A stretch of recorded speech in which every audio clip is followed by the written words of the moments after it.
Oh, I'm losing my touch. I cut off the last 1.5 seconds of my intro. Man, I can't believe I did that. But that's okay. How's my audio? Because I know my guest audio is very good. We just had a little small chat, and I confirmed that. How are you guys hearing me right now? You know, I always got to check because anytime I undo a cord, I have the habit of putting it somewhere it doesn't belong. All right.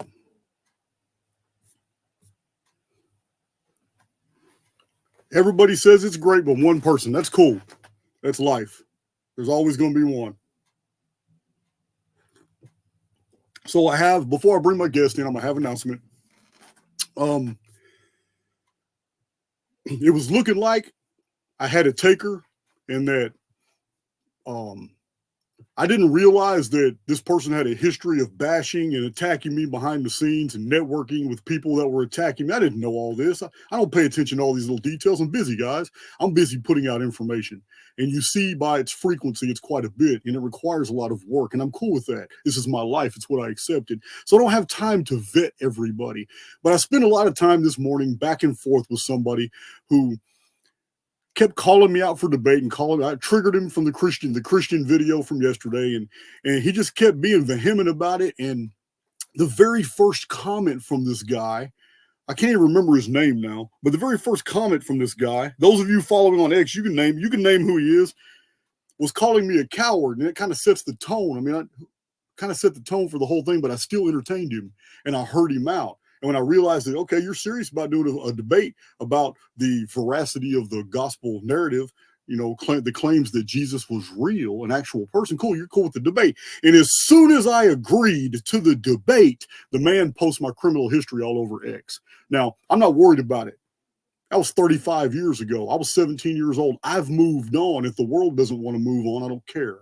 I have me and my community. Everybody else can go to hell. I don't care. But it was a total shill move. So he's been blocked, but I walked away with something very unique. An idea was planted. There's nothing stopping me from reaching out to all these people who consider themselves to be authorities in the Christian world. Well, that's what I did. I did a call out on X after I blocked him just to show that I'm not running from a debate, but he's a peon and he's very unprofessional and he has no accomplishments in life to support his paywall, because that's all he's trying to do. Use Archaix to funnel in a bunch of activity into his website. I went and looked, and everything's for sale. So you know what? He got axed, but that doesn't mean the offer of debate is off the table. I'm a willing participant. So if you guys know of anybody who wants to, who is an authority, I'm not talking about somebody who's just trying to make a name for themselves and hasn't done the work. I'm talking about somebody who considers themselves an authority and they're willing to have a friendly chat debate. We can set up a moderator. It does not have to be on my channel. It does not have to be on their channel. It can be on a third. Somebody else can host. A third party can benefit from all the views. I don't care. But it's something that needs to be done, because posting these facts in a data set isn't good enough, because a lot of people are going to read them and dismiss them. But to hear them in a dialogue with someone who considers themselves to be an authority, and then the follow-up information to support each individual tenet that cannot be answered for by somebody who assumes to be an authority, is going to be very persuasive to people who are listening. This is where I'm going with this. So I'm asking my community, you guys set up the debate. I could care less who it is. Just make it a worthy debate. Somebody who has done the work, has the community, and is an authority. That's what I'm looking for. I don't need 6 weeks, 6 months, or 6 years into the future anybody in the truther community to ever look back and point fingers at me saying that I only picked on peons. That's not going to happen. Yeah, my reputation wasn't built on the backs of insignificance. So that's the only announcement I have, and I'm going to introduce my amazing guest. Guys, you guys know I know nothing about astrology, but I'm on board with the fact that information is in the field, and one of the aspects in the manifold layering of the field is the stellosphere. I'm always doing videos about the information in the stellosphere. So Astrology is a way to read information from the stellosphere that I'm just not familiar with. I haven't devoted time to it. So let's bring in Dr. Dani Inman. And how about you introduce yourself, Dani, to my community? Spend 5 or 6, 7 minutes and let them know who you are and where you're going. Hello, beautiful errant community, beautiful souls. I am so excited to be here. If there's any community that can accept what I'm going to show you today, I think it's you guys. Early on, when I was a young person, I was always guided by something else. I always felt like the universe was a little bit weird. Like it wasn't what they were telling us. I've been kind of a quiet, shy person. I've been told before that my sun was Leo, which for those of you that follow astrology, probably know that Leo is an expressive, it's an outward, it's a gregarious sign. And I never really felt that way. So I never got into astrology. And then when I started taking care of people as a physician, I noticed there are cycles with the moon. There are cycles with Mercury. There are bigger cycles. And so I got drawn back into it. And I said, okay, I'm finally going to study this because I need to understand why people are the way they are, why things happen to certain people and not other people. And when I started to get into it, I realized very quickly that even that was out of alignment. So what we're working with, and the reason I was attracted to your work, I actually first heard about you about 2 years ago. Another astrologer had sent me a link to one of your videos, and you're like the epitome of an astrologer. I don't know if you know that, but you are, because you study history, you notice events in history, and you've also tied it to an astronomical phenomenon. That's what astrologers do. So that is why you have a lot of astrologers wanting to speak with you. Okay. Yeah, that's exactly why. So when your first video I saw was on the Phoenix, and I'm going to be honest with you. I'm going to be blunt with you. I'm always honest, but I'm going to be blunt with you. I didn't really like it. I was like, oh no, another doomsday person. I don't have time for that. I just you're not in the minority. There's a lot of people that their first contact is negative. And so I was like, okay. And then about maybe 6 months later, I got someone else send me another video, and it was the Tetrabiblios video that you did on the history of astrology. And it blew my mind because you were expressing your frustration with the idea of the zodiac and using Western astrology. And you basically called it the Cracker Jacks decodering of the Bible. And I was like, wait a minute. Okay, he's onto something. Yeah. And then you kind of got into my heart when you started talking about the spiritual aspects of how you see the world, that we're immortal souls, that we're sort of traveling through this, whatever this is. And there's more to us than what's going on right here. Absolutely. So thank you so much for inviting me onto your channel. This is just so exciting. This is probably the most people I've ever talked to in one sitting. Oh, by this time tomorrow, 25,000 people would have listened to you. Oh my gosh, that's amazing. That's just on YouTube, because you already know that almost all my videos are pirated onto other platforms.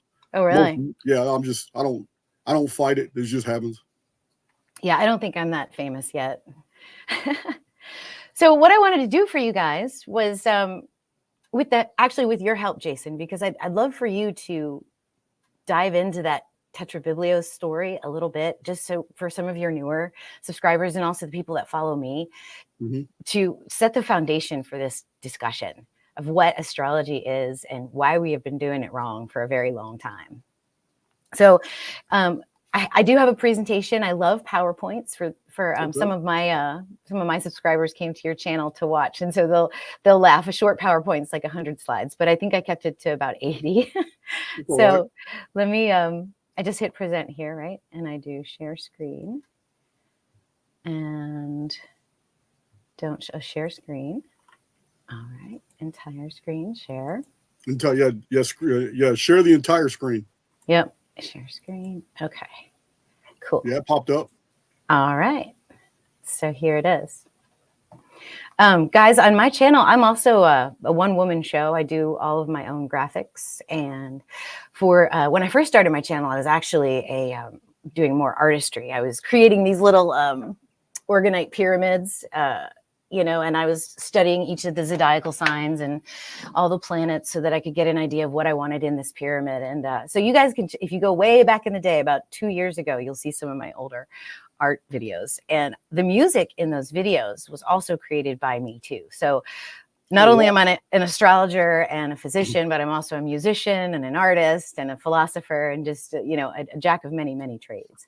And you were formerly in the medical field, right? I am still in the medical field. Yes. Oh, okay. All right. I've been practicing medicine for 15 years.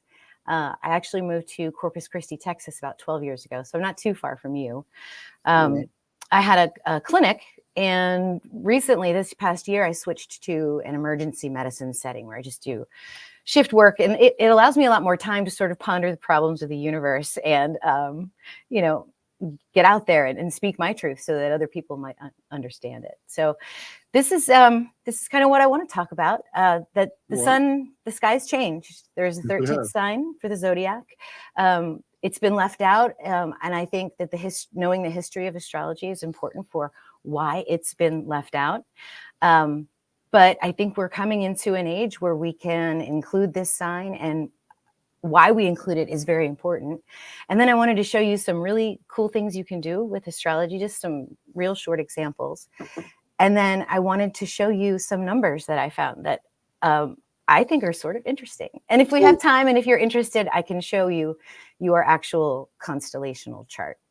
Okay. So are these are bullet points that you want to discuss?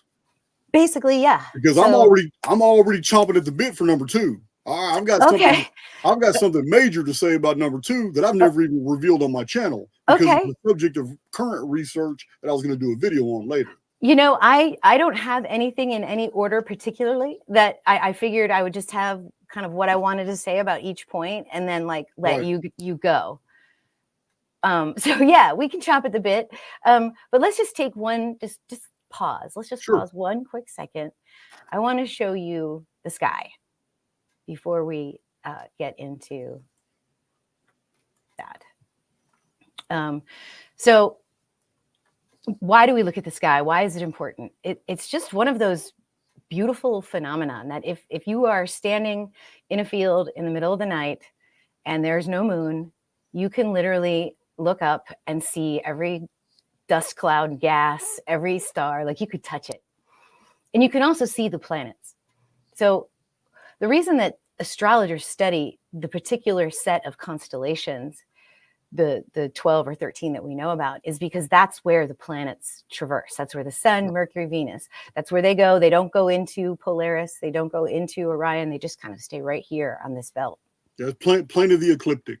That's right. So that's what we're focusing on when we're doing astrology. So this is the sky right now. And I just want to ask everybody out there that's in the chat, if they know where the moon is, like today, if they follow astrology, a lot of people will probably know exactly what sign the moon is in today. Some people they'll probably say Scorpio. They'll probably say Scorpio. When in fact, it's not. Okay. So if we put these constellations in there so that they're easier to see. Oh, wow. You can see that Scorpio is over here. Here's our moon. This is today, by the way, right now. Here's Libra, here's Virgo, and here's the sun. Okay. So what's going on now with tropical Western astrology is they're telling you the moon's in Scorpio. They've divided these constellations into 30-degree slices, which they're not. Libra is like 21 degrees. Virgo is 45 degrees. I mean, they're all different sizes. Okay. Now, they change the sign where the sun's supposed to be every 30 days. So around the 20th, the 22nd, 21st of every month, the sun sign changes. And we've just entered into Virgo season. So this is due to retrograde, right? No, this is due to the precession. The reason it's off is because of precession. But I know you have an opinion about precession, and I do want to talk about that too. Yeah, I don't have a problem with precession existing now. I have a problem with it existing prior to the 8th century BC, when the sky changed. Right. So right now on August 21st, I guess we entered into Virgo season, but I want you to just notice what constellation is the sun in. Can you see that? Leo. Bam. Virgo season doesn't start until the 15th of September. I can move the sky. There it is. So I'm looking at dates right now. I'm looking at September 15th. Yes, of 2024. Okay. And Virgo season lasts all the way. Watch the sun. All the way. Here's the eclipse, by the way, on the 2nd. So the moon and Mercury are going to be perfectly lined up with the sun on what date? You just on the eclipse date. September 2nd. what? October 2nd. October 2nd. Okay. Mm-hmm. Interesting. I'm going to show you a cool thing, or I'm going to teach you a cool thing you can do with Mercury cycles too. So anyway, this is the type of astrology I do. I have a software that populates the planets and their symbols and their signs into the ring disc that you see when you look at a zodiac wheel. And for me personally, studying that kind of astrology has made all the difference in the world for navigating this reality. It's almost as if synchronicities, manifestations faster, the way I interact with people is much more meaningful and authentic. And I don't know the reason why. It's just, this is the sky. This is what these energies do. They're you know, the constellations are like chords. They're like music coming at you. And when the luminaries move through them, they strike the chord. You know, remember those old music boxes where those little dots would turn on a wheel and the Oh yeah, I've talked about them on my channel. We had them in front of our bathroom at home in the 70s. Mm-hmm. Yeah, the little chauffeur holding the bathroom towel. You know what I'm talking about? Mm-hmm. I used to sing that song about if you don't open this door, I'm about to pee. Yes, exactly. So yeah, I love the sky. But what we're doing with astrology is basically this, aren't we? I mean, it's like Aries is a cane, yeah. Capricorn is a cup, Pisces is a snake, Leo is a sleeping giraffe. It's basically pareidolia, right? That phenomena where you see something meaningful in a random array of things. Right. But it doesn't mean that part of the sky, those particular stars, don't have any energy. And when I was reading the definition of this, I thought it was super interesting and synchronous that pareidolia is a type of apophenia. And I know that has the root word for phoenix, fen, neth. And apophenia is the tendency to perceive meaningful connections between unrelated things, which is what we're all sort of doing here in the truther community, you know, at Archaix and in life in general. But you can be considered crazy, you know, especially when you come out with heresy like this. Yeah. Yep. There it is, the Cracker Jacks decoder, ring of the Bible. Yeah. I wasn't trying to offend anybody with that. I'm so familiar. I get contacted, Dani, a lot by people who want to present astrotheology. And I've been in. I mean, this is the works of Gerald Massey from the 1870s and 1880s. The volumes are that thick each. I've read them. I've gone through them. I'm very familiar with the 12 tribes of Israel being shown in the zodiac. I'm very familiar with the 12 apostles and what roles they played in the zodiac. The actual actions of Jesus, that the many things that Jesus went through, is Jesus has now become the new sun god who travels through the zodiac just like Heracles did. And it's after a while, it just gets like, come on, guys, this is all people are learning these things, Dani, and then turn around and trying to represent them as if they're something new. But it's centuries old that all these things have been published.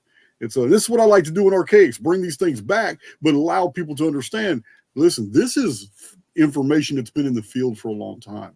So yeah, I wasn't trying to offend anybody with that. I was just making a point that you know, this there's something wrong with our matrix. There's something wrong with what's Mhm. going on here. Everybody can feel it. I mean, a lot of people don't even feel like they're from here. Like, we're so small, we're so fragile, so squishy. And if you were to leave me out in a Texas field for more than 6 hours without sunscreen, water, clothing, and a mosquito net, I might die. Like, Right. you know? So there's something wrong where we can't be in sync with nature like we should be. And I feel like this astrology, the energy of astrology, what it was originally used for, the way it helped us keep time, the way it helped us with all of the beginning of our sciences to measure things. The rulers of these constellations are not rulers as dominators. They're measurement sticks to the level of evolution. So, it's they hacked it. They hacked it really quickly. As soon as the Bible that we know it came out, our Gnostic teachings, our traditions, where we, understood the energies of ascension, where we understood our true power, that got hacked right away with this, I feel like. Yeah. Well, you're looking at a 12 sign zodiac right there, but there's, I mean, you're already familiar with the difference. There's a 13th one, but that's the new information I wanted to share. Oh, we're gonna get into it. Yeah, We're gonna get into it. The 13 sign zodiac is very relevant to a world we're about to re-enter. It just hasn't been relevant for the last 15 centuries. But you know what I wonder sometimes? I wonder if all of this wasn't hacked for a reason. Like, was it control or was it protection? Like, so for example, we're immortal souls. We're powerful creator beings. We are creator gods here in this realm. What if everybody really knew the full capacity of that? I mean, would they be dangerous? So is it because there's some level of protection? I think that this particular book that this person is referring to, the Hermetica, came out or the information came out right around the same time as the Zodiac and the Bible, right? Yeah, well, the Corpus Hermetica, I've read it. As a matter, I've quoted it many times in my own published books, different places. It is literally an amalgamation of all the best from an old Hermetic library. It's just like any other book. It's a compilation of older sources, and this is what it was. And it was originally called Corpus Hermeticum because corpus is a body of work. It's many different texts that were all put together in one work, and it's fascinating. I love the Corpus Hermeticum. I need to get back into it because you can always. It's like the Bible. There are layers of meaning depending upon where you are spiritually and intellectually. It's an awesome text. Oh, yeah. And I'm not putting down the Bible nor am I putting down tropical astrology at all. They are both useful. They both have very useful information in them and available to them. It's just that there's more books now. There's more constellations now. There's a lot more to it than we ever even thought. And I just love this passage because it basically, God created the humans, and the heavenly gods of the planet said, wait a minute, these humans are way too powerful. And he said, well, I will create a zodiac, and it will drive them. It will actually be just an automatic pilot for them to take them through the ring of destiny over and over and over until they wake up and see that the light of God, until they see that they're an immortal soul. And so this 13th sign, I feel like it can break us out of this ring that's sort of trapped us here. And maybe we're ready to look at it. So yeah, do you want to go ahead and talk about Ophiuchus a little bit? I have a little bit about him too, but this 13th sign, this is where it is in the sky right here, if you can see that. Right. Notice it's a cross, right? You have the ecliptic here. You have Virgo, Libra, Scorpio, Sagittarius, Capricorn. Here's Ophiuchus, and it's a cross. It's Ophiuchus and Scorpio, and then Sagittarius and Libra.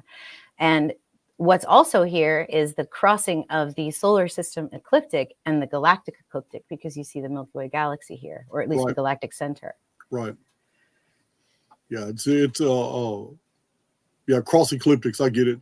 There's actually a third ecliptic, but there's a third ecliptic plane in the uniformitarian model, but it doesn't belong to our luminary. It actually belongs to a collapsed star that used to be our binary, but it's gone now. But that's a whole nother deal.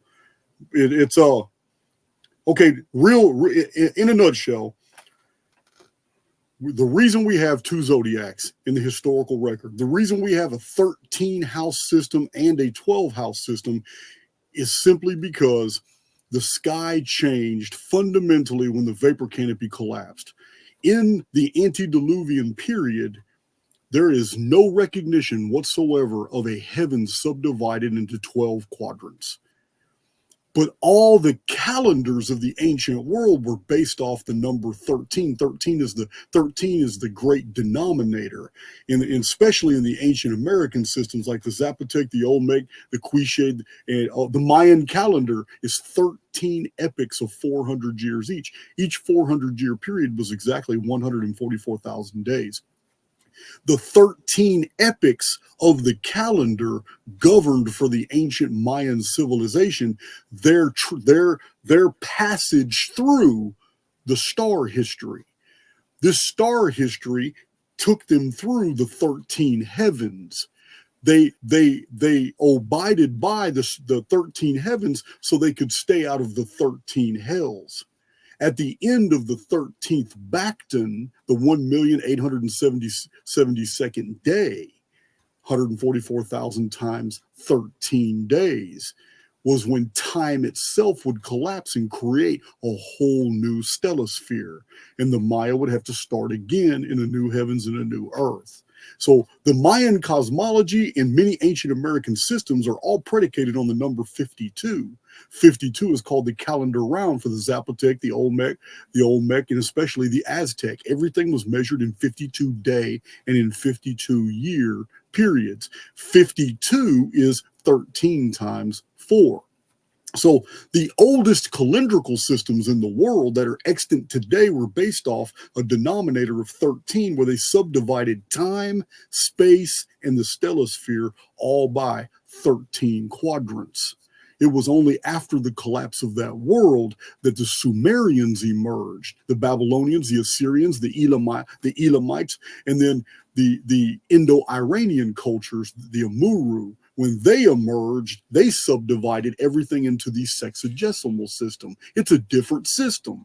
And this is why there's so much conflict in understanding how to interpret these ancient calendars. People interpret them all the same way. It's why scholarship has made so many mistakes trying to attribute a 365.24 day onto and stamping it onto the reality of pre-existing cultures that knew no such year. It was a 360-day year. So I don't want to go into this. That's what my channel's about. I'm not going to go. I just wanted to reveal in my own research the 13 house calendar is super ancient. It's older than the 12 house calendar. However, the 13 house calendar returns at the end of the Mayan long count, which is 2046. That calendar will come back into preeminence. This is just my take based off my research. No, yes, and thank you for sharing that, because I am of the belief, based on what I know about astrology and the sky and where it's like intense. Okay, I think that traditional astrology never actually cared about the equinox all that much. I think they actually cared about the solstices, and the reason I think that is because at least in our northern hemisphere, our winter solstice, December 21st, lines up almost to this galactic center. Like, it's real close. Okay. And I think that the Mayans were actually anticipating this, because when you look at precession, when you look at how the sky was changing, it was drifting. And why did they care about the solstice? So imagine yourself as someone who's watching the sky. The summer and the winter solstices are the inflection points of the highest the sun gets in the sky and the lowest it gets in the sky. And wintertime is when the sun is lower. It's getting lower and lower and lower. And then there's a little bit of fear. There's a little bit of anxiety that the sun's going to disappear, that the snake's going to swallow the tail, and it spirals down. And then after the solstice, it spirals back up again. And so you get this spiral of the sun. Okay. And so when this point happened, this winter solstice point, they were observing this particular phenomenon, the solstice, over here in Capricorn and Aquarius. Right. And over the years, it has drifted this way. So now when it's December 21st, the sun is right here. This is actually a screenshot of December 21st. We are almost there. They thought that the Mayan calendar was going to end in 2012 because, like you said, they added a different timeline onto it that didn't exist because no, they just subdivided the 1,872,000 days, turnings of the stars of the long count, and instead of going by Mayan mathematics, which was sexagesimal, which was 60 in sixes and 360, they used a 365.24 day of modern times and went beyond the 8th century BC threshold when every civilization in the world recorded they changed the year at the exact same time. If they would have factored the calendar the way the Maya did it, they would have got 2046 instead of 2012. Interesting. Because this alignment actually perfects in 2178. Wow. Yeah. So how does that happen? It's the drift. It's the precession. Oh, okay. Yeah. So let me show you. Yeah, I can actually show you in the sky here. So 2178 is some major astrological alignment. That's what you're telling me? That's what I'm telling you. For the solstice. Wow. Solstice means when the sun becomes still. Mm-hmm.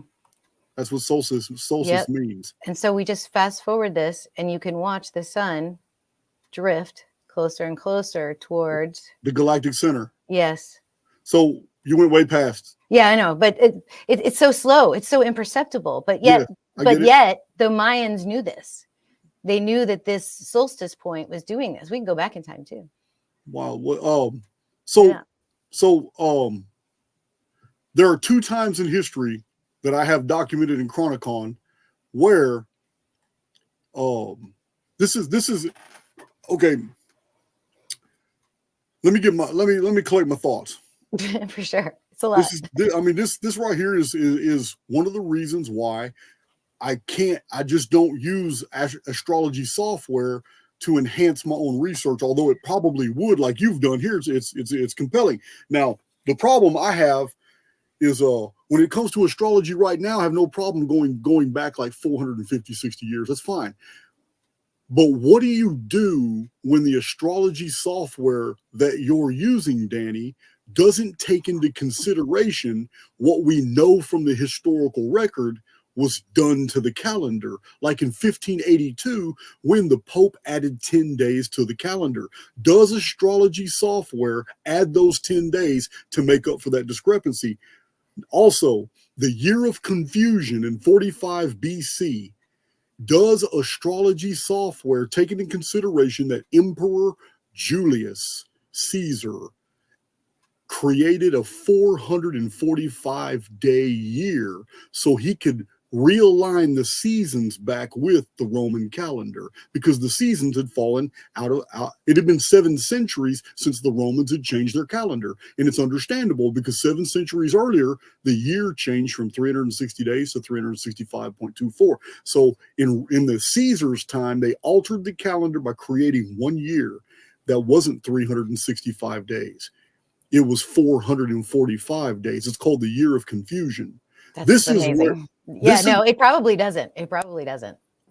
Could the discrepancy you're seeing be because of these 2 and possibly a third alteration of the calendar in 522, which I've done several videos on, when the Roman Catholic Church admits that they changed the calendar? So I don't know. This is why astrology software is fascinating to me in the present, but the further we go back and look at things, I kind of wonder if those objects were really in those positions. Yeah, I mean, those are definitely valid points. This obviously is anything other than what's being observed right now is a calculation of the past and a calculation of the future. Right. So I'm agreeing with you that after 1582, your astrology software should be right on point, because it's really hard to once this is entered into the computer, and the fact that we know the actual periods of each of these objects, and they're pretty much fixed over thousands of years, then it's probably pretty damn accurate. But before 1582 is when I'm going to get skeptical. Yeah, I can do the same thing, and I do believe it switches to Julian because I've done this before. Hang on, let me see if I can. Let's see. We can go back. How far back do we want to go? The year 52? Is that what you said? 522 AD. Yeah. So let's go back. What, 15? 522 AD in the month of May, something very terrible happened. Yeah, it grabs Julian. Okay. Right here. And then we can. Yeah. So I think it does pick up the Julian day. Okay, because that is the Julian calendar was started after the year of confusion. So, Okay. and it backdated the history of the world to like 4,714 BC. So it's Yes, you've actually taught me something because I've always wondered why it switched like that, and so there it is. That's the reason why. Because I love to go way back in time just to see where everything is. You can see where the solstice is a little bit better when you look at it as a chart, because you look at the point right here, which is the galactic center. Right. And that's where the sun symbol will line up on December 21st. And it's kind of right where Mercury and Pluto are right in this picture. It's just a few degrees away. We're almost there. Well, cosmically speaking, but yeah, and then it brings up the question, like, what the fuck is the sky, right? Yeah. Yeah. That's why, Dani, that's why I call it the stellosphere. Stellosphere covers all angles, and it doesn't step on your toes if you actually believe you're looking at a real cosmos. So it's I'm cool with it being a hologram. So I'm cool with it being a hyper sophisticated spiritual technology that far exceeds our ability to describe it in our limited vernacular today. But I'm just not a believer that we're looking at real solids and physical objects out there because of what the sky has done so many times in the past. I'm of the opinion that this is definitely a holographic universe, and that the reason that other planets look like circles in the sky may be because of how far away we are from them. Or maybe it's kind of like that video game where there's levels, that you can't go to yet, and so it's kind of clouded out, so you only see what the computer can give you and its lowest amount of data, and then that's what it is for you at that distance or at that level of the game that you're in. Right. And then once you either level up or pass through that level, then it looks totally different. So we're on level Earth, and so in level Earth it looks flat here, sitting here, but as you get away from Earth or move away from Earth, it wraps around itself, maybe kind of like those video games that used to just sort of loop the same screen over and over and over. I don't know. Cool. Maybe. So I'm getting some comments in the comment sections where people are saying that the software has accounted for the 1582 Gregorian switch from the Julian and when the Julian was created. So that's impressive to me. That is very impressive to me if the astrology software does that. So the next hurdle, Dani, and I'm going to tell you now, I promise you your software has not made the adjustment. Okay. That's going to be in the year 713 BC when the actual calendar changed, because all astrology software, I already have it on good authority from many astrologers, all astrology software continues beyond 713 BC and goes 4,000 and 5,000 years into the past using 365.245 days a year. And that model cannot be true. It doesn't exist. Something happened. Something appeared in the sky in 713 BC. It's in the Bible. It's in secular historical records. Our entire world, we're made to believe our world stopped, but I don't believe that's the case. I believe the stellosphere stopped. The sun, moon, everything just froze in place and then retrograded 10 degrees, and it affected the shadow on the sundial. In the throne room of Ahaz during the reign of Hezekiah, and Isaiah went in there and interpreted. And I'm not just telling you this from a biblical perspective, but the secular records as recorded in Manuel Velikovsky's got almost an entire 5 chapters just on this one event. So much happened and was recorded. All the civilizations in the world changing their calendar. So now we have established the Gregorian 1582 10 days and the 445 day year of the Julian implementation. I'm cool with the astrology software going all the way back to 712 BC. But before that, unless we can get a coder to get in there and rewrite some of that software to make that adjustment, this is why I did my video, Dani, on Graham Hancock and his ilk and all these archaeoastronomers trying to use the zodiac to date all these ancient monuments when the signs that they're talking about would have never been in the sky at that time, because every single day there would have been attrition of 5.24 days, and there was no way the sky would have looked the way that Robert Schoch and Graham Hancock and Randall Carlson all say, because all these monuments they're dating are from the 3rd, 4th, and 5th millennium BC. Again, I'm not trying to take over. Yeah, I mean, even if you know about, you know me, I'm gonna run off on these tangents. If you just even watch your Tetrabiblios video, like it explains it. This zodiac that we know of, that we have, is not an ancient thing. It's fairly new. It's for this age that we're currently in, and you really can't even use this current zodiac if you want to talk about the precession of the ages, because they don't recognize precession. You know. But so I don't know if any of you are intuitive or you sense energies, there's a part of the sky that just really does it for me anyway. And that's the galactic center. Okay. That's what we've been talking about. That's where this 13th sign is. And personally, I feel like this is a space where the veil has thinned a bit. There's information, there's energy coming through there. And I don't know if it's, from the uniformitarian model that it's, this galaxy blasting out energy to us, if there's another galaxy merging with us and we're going through that energetic stream, if it's the binary star system. There's lots of theories as to why the energetics are so much higher. But I wanted to stop right there real quick, confirming what you just said. Physicist Paul LaViolette, who I'm always plugging his work. He's passed away, but he wrote a book that I was very impressed with. It kind of set me back in my whole interpretation of reality. But he wrote a book called Subquantum Kinetics, and he's literally explaining how he's correcting our understanding on basically quantum entanglement and quantum and how things actually operate in this reality. And he's completely just rewrote the whole Newtonian. It's an amazing book. But he wrote another book called Earth Under Fire. And in that book, he shows the scientific data that there are energy pulses that saturate our world that come straight out of the galactic center. And he documents in the history of the world when those pulses were at their maximum and when they were at their minimum. But the origin of this energy bathing Earth is the galactic center. Amazing. Well, this is where Ophiuchus is. This is where the 13th sign is.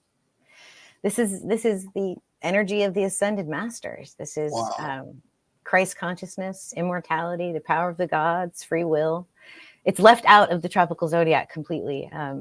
So, our ascension process isn't even there. And it's based on, you can definitely add to these characters. The energy of Asclepius is part of Ophiuchus. It's the son of Apollo, learned the healing arts of Chiron. He excelled in healing, and that got him killed, and then he was deified after death. So he is associated with this constellation. So is Imhotep. There isn't a lot about Imhotep, other than he might have come from a god and a mortal woman, which that's the same old story we know, right? Christ of Judea. Right. He was deified after death and is often associated with the Egyptian god Thoth. Yeah, we do have a little about Imhotep as far, sometimes we have to apply the principles of Daniel Boorstin, and we have to look at the perimeter of something to understand exactly what it is we're studying. And that's what we have to do with Imhotep, because we have so little about him. And one thing that we really understand about Imhotep is that we're dealing with an individual from the ancient Egyptian traditions that was more famous than the pharaohs. Because Imhotep wasn't a ruler, he wasn't a pharaoh, he was an architect. So that's really interesting takeaway when it comes to Imhotep, because he was far more famous than anybody in his time and before and for centuries afterward, and yet he wasn't even a ruler. He was just the one who comes in peace. Yeah.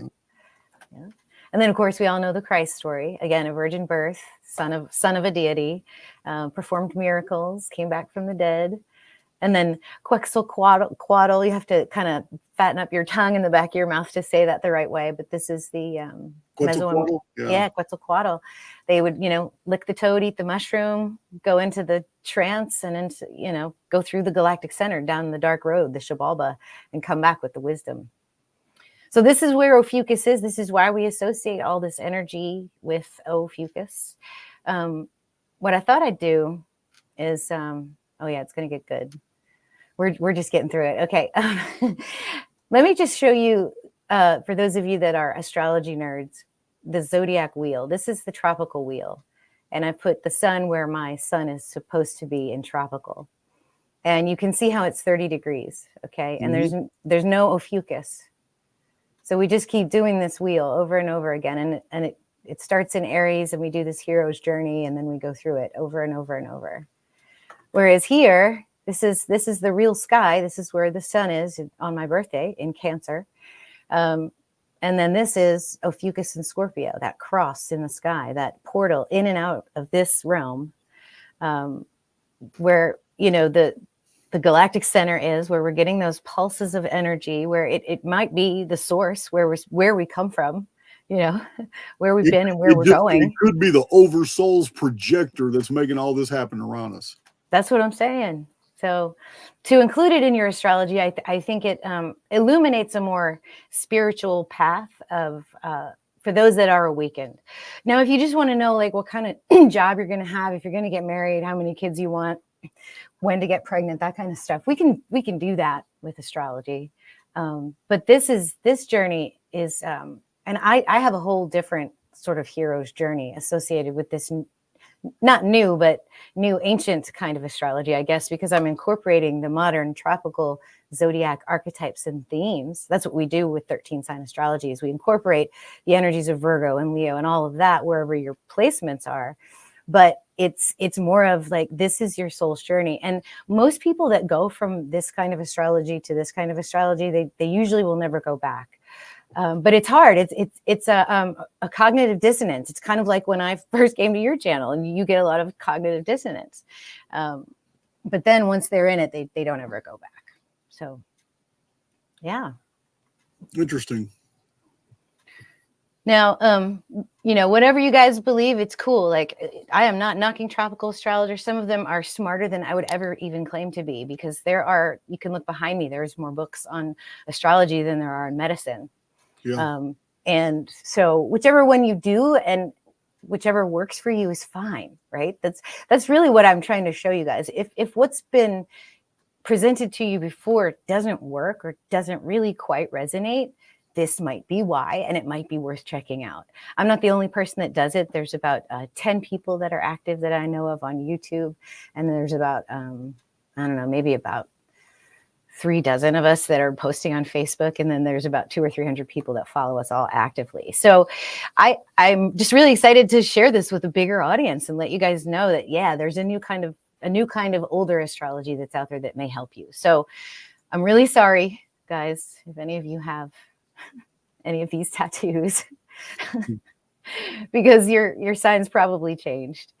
I'm glad I never got a Leo tattoo, because I'm actually a Cancer sun. And the way I found out was by using the software that's available to us, pointing it at the sky. And this was August 4th, my birthday. There's the sun right there. Wow.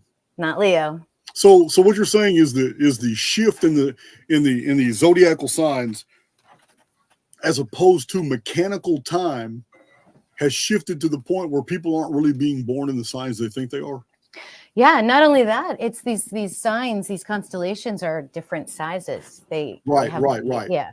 So the act of attempting to simplify a zodiacal system literally created 30-degree houses, but those 30-degree houses don't conform to the actual size of the constellations.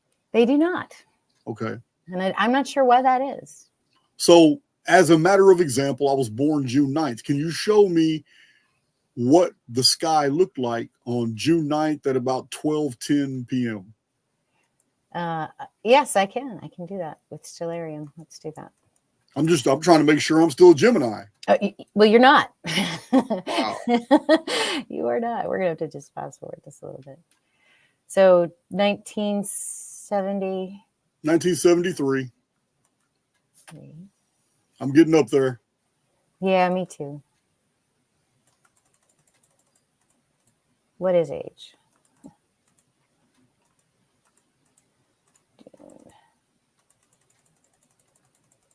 Let's find your sun. Oh, look at that.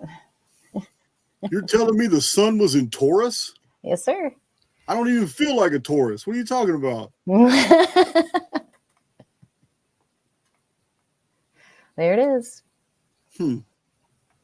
Because I have a book from 1893 that breaks down all the zodiacal houses, and I fit Gemini to a T, but I don't fit anything else. Well, I think it's much more than your sun sign. Okay, it's where the planet. It's all. It's how it all kind of flows together, and the aspects that are made as well. I mean, I looked at your chart. I can see you in it. I totally can see you in it. I can see you as a Saturn conjunct Sun in Taurus. It's also in your 10th house. So yeah, I can see somebody in the chat says you act like a Taurus. All right. I don't know what that means because I never researched Taurus. But when it comes to Gemini, I know I nailed it because I am a thinker.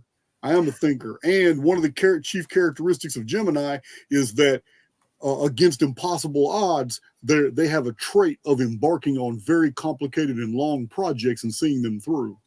So yeah, well, your Venus and Mercury are together in Gemini, and also the south node of your moon is there too, which means that you're very you're a piano playing surgeon, you know, just the high level of genius. You can use both sides of your brain on a problem.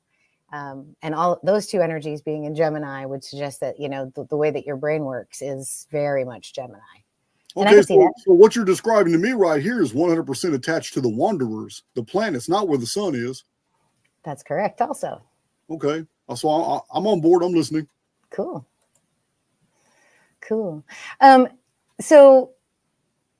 So one of the things that people always ask me, well, why does everybody still love tropical? Why does it still work? Why aren't we looking at the sky? And and I think it's because we haven't been really evolving spiritually as quickly as we should have. We've gone through like a technological bloom, like exponential growth. And you've even said it, horse and buggy to hadron collider in a blink of an eye. Right. And what that's done is that's left us kind of back here in our spiritual growth and our spiritual enlightenment using subtle energies. But what's nice about it is we have a little bit of like theoretical physics and ether physics that can explain a lot of these phenomena, you know, why the planets actually work, you know, why their movements affect us, why when they move through certain parts of the sky, we feel certain things. And it's basically because of these concepts that we're all mulling over in the spiritual community and truther community. But these are actually mathematical things. These are things that people have tested, have done math for, get grants for, make computer programs to show it to us. And fractals, the holographic universe, is part of this. And this was actually born out from reconciling the Newtonian physics and Einstein physics with which we can see and observe with the quantum physics, which we can't really see and observe, but the math works really freaking well and we don't know why.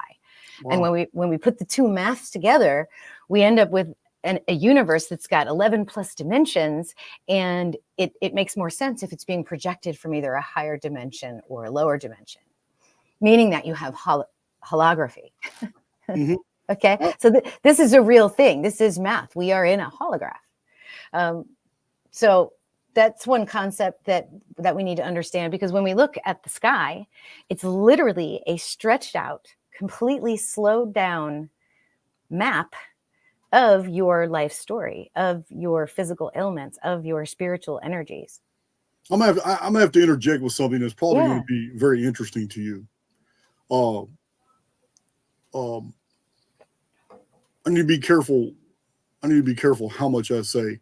Okay, I've been involved in a project for a very long period of time, and it's kind of taken a back seat because initially this project was going to fund Archaix, and I was going to use the money from this project to create a whole Archaix awareness of community. But just the opposite happened in my life.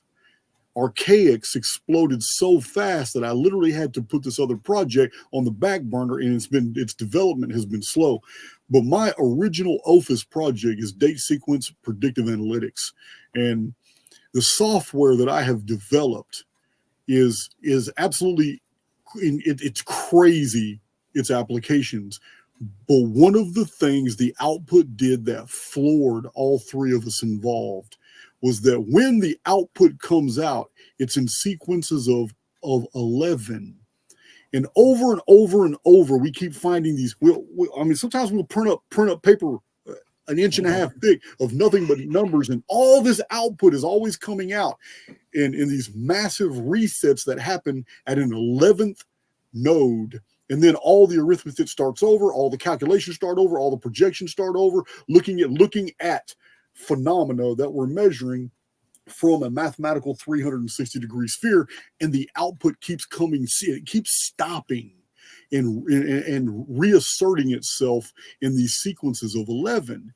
And the 12th node instantly collapses every single time. And I've shared that with my community. It's the number 2178 that seems to lead to a whole nother dimension of arithmetic, but from within inside these 11 dimensions, we can't get to it. We can't perceive it. We can't even pass that threshold. But this isn't something new. I had literally published this like 5.5 years ago that we had found out in our Ophiuchus research that we're dealing with 11 dimensions of arithmetic, and they're all collapsing around us, and they give us all the phenomena that we deal with. But the whole structuring of our arithmetic in reality completely alludes to the existence of a 12th dimension for which we can't even access. So we can't access it in the numbers, our projections, prognostications. There's just no way to get to it. And it's always on the other side of 2178. And when we try to get through 2178, it becomes 8712. And when we try to get through 8712, it becomes 3456. We try to get to 3456. We look at the holographic reflection. We're back to 2178, and it never ends. And so a lot of my Archaix veterans know what I'm talking about. A lot of my new listeners don't. But this is something I'm sharing with you because you just mentioned the 11 dimensions, and it's exactly what is seen also in the Mandelbrot set. I'm convinced by virtue of my own software that yes, we are in a construct that seems so believable because it's literally 11 different dimensions of arithmetic that are creating all this phenomena that we think is real. Wow. Isn't that amazing? That's just amazing that we can come to the same things through different. Oh yeah, you know that's our Archaix tenet, Dani. If something is true, you're going to see it from multiple different vantage points. And that's just one concept in metaphysics. Oh my gosh, y'all know about wave particle duality, right? Yeah. That's like the introductory level to quantum entanglement. Yeah. It's basically, it's not there unless you're observing it. When you're not observing it, it's a waveform. It's a frequency. It's a cycle of unit time. Okay. That's what these planets do. They're moving in a cycle, in a pattern, in a per unit of time. And so they give us a frequency, and that frequency collapses into these particles that we see in space. That's what I think. And then, of course, there's electromagnetism and gravity and all of that stuff. There's an energetic field of I guess, energy, magnetism around us, around our hearts. There's certain photography you can do to see that field. Planets have this field. The sun has this field. Everything has this field. And these fields interact, and they interact very quickly. So so distance in space doesn't really matter either. Okay. Yeah. So now that we don't know which plane of reality we're on, I thought I'd see if there were any questions, and then I wanted to blow your mind just a little bit more with some numbers. Well, I think that we phase in and out between the 4th, 5th, and 6th dimensions. People have different orders of experience in this life. And as long as somebody is basically vibrating on a fourth, fifth, or sixth dimension, they're still here in this observable world. But a lot of times we come into contact with people who are gone. They're physically here, they're actually gone, they're somewhere else. And it doesn't mean they don't exist anymore. It means they're going somewhere. They have literally traveled far beyond the confines of their avatar. I'm on board with multidimensional existence. I'm on board with 11 dimensions. And I'm also on board that as long as that the avatar is made from the very arithmetic of the construct itself, then the avatar can actually exist in multiple dimensions at the same time. And that this lack of resonance between people who do not agree, or people who have no history, they have nothing in common whatsoever, is because they're operating in different dimensions of arithmetic. They just happen to physically be in this dimension and be aware of each other, but that's where the similarities die. Everything else, I say it all the time. People, I find myself in contact with people, and I know that we live in the same world, but we don't live in the same universe. Right, because they just vibrate completely differently. That's right. Yeah, I'm of the opinion that probably about 70% of our collective just is unconsciously guided either by others' power or their own source. They're not conscious of what they're doing. So yeah, we live in their world that they've created. But if more people have an awareness of their power, if we can like have some light bulbs go off and some aha moments, then maybe we can actually use this simulacrum. I mean, I know you say we can't change it, but maybe we can make our part of it just a little bit better. Oh, wait a minute. Yeah, let's clarify. Clarify that, because I don't want to be misquoted. I'm always encouraging that you can change your world by the actions you take inside the construct. Your attitude, it has everything to do with your trajectory, and the programming that will be knit for you is based on your attitude and trajectory. You can change your world. You can even change the world of those in your immediate environment, but you can never change the world. It is a construct, and it's something you're just passing through. It's like a minnow passing through a stream. The minnow has great freedom and to decide its coordinates, where it wants to be in that stream, where it wants to feed, where it wants to go, if it wants to go deep, if it wants to be in the shallows, if it wants to experience the air for a minute. Doesn't matter. The minnow has a huge world to explore, but that minnow's never getting out of that stream. Not going to change the stream. That's right. That's right. Cool. Does anybody in the chat have any questions, like about anything I talked about? Does anything not make sense? Well, let's see. There's always people who have questions. Let's see. I'm going through. It's okay. It's a lot. It's a lot. Well, I have a little remote mouse, but I forgot it. I came over here. It's a beautiful day. I washed my motorcycle, and I got on my motorcycle and came over here because I got some construction going on my own property. And I came over here, and it's just beautiful. And I was halfway over here before I realized that I left my little mouse. I take it everywhere because no matter where I'm at, I've got computers and laptops, and my mouse can sync to any of them. Yep. But I'm over here messing with this keypad. That's why I haven't been putting people's quotes on the screen like I normally do a lot. I'm just messing with this double fingering this keypad. Now it's irritating me. I'm not good with this. Someone asked if we can do tropical zodiac charts with Ophiuchus. No, not really, because it would be in the middle of quote unquote Sagittarius, and Sagittarius is a completely different constellation. So. Somebody's asking, what's my, I guess that's ascendant, ASC. Your ascendant? That's what they're asking. Leo. So Leo is my ascendant. Mm-hmm. What would that mean for me? You showed me three planets were in Gemini, but the sun was in Taurus. Was in Taurus, that's right. And so when Leo rules the ascendant, that's basically the constellation that was on the horizon, the eastern horizon, on the hour that you were born. Mm-hmm.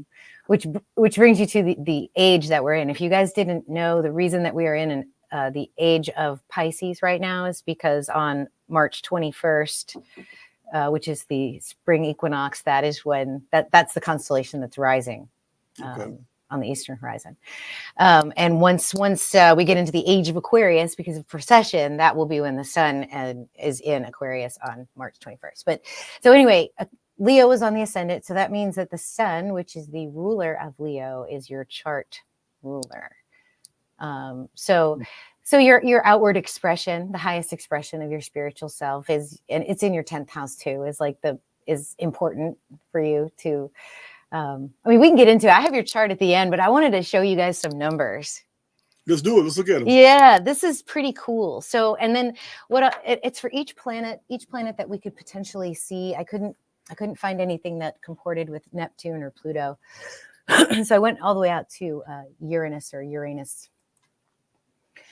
Did you know that 138 divided by pi is the exact synodic cycle of the moon? Did you know that? Wow, I did not know that. Yeah, divided by pi phi, which is the that, what do they call that number? Which number are you talking about? Pi times phi. Oh yeah, that's curvature. That is curvature. Yeah, that right there's curvature. 5.08. It's like the magic number in physics. Yeah, so if you divide 138 by that, that's what you get. Now, when I say synodic cycle of the moon, it's very important that you understand where the moon is as a reference point with the constellation behind it. Okay, so if you're speaking constellationally like I am, I'm going to say the point that I'm starting from is, let's say, 30 degrees Virgo, or let's say 40 degrees Virgo, because there actually is a 40 degrees Virgo. The next time the moon comes back around from my perspective to 41 degrees Virgo is a synodic cycle. Now, the cycle between phases, that is a longer cycle. That's 29 days. So every full moon is 29 days. But the moon hits the same spot in the sky every 27.1 days. And so I just thought that was super interesting, that you take that number and you divide it. Wow, that is pretty interesting. So every 27.1 days, you're saying that the moon is in the exact same spot in the sky. Mm-hmm. Okay. From our perspective on Earth. From our perspective on Earth, that's good. That's a very good point. Now, do you think that's really possible? If our world is 93 million miles away from a star that itself is traveling 2.5 million miles per hour, and that we are traveling 63,000 miles per hour around that star, do you really think that the moon and that this whole model they gave us about tidal forces and tidal drag would actually create such a precision of 27.16 days? I mean, I'm just asking your personal opinion. Me, I believe the sky is It's so perfect. It's so perfect. It's too perfect. I think when we're looking at the sky, we're looking at some sort of machinery or code or something. We can say code. There's nothing wrong with saying code. That's what I think. I mean, eclipses are a big deal. One of the things you can do with the moon is watch the eclipses. This is just a really small example, God bless you. Excuse me.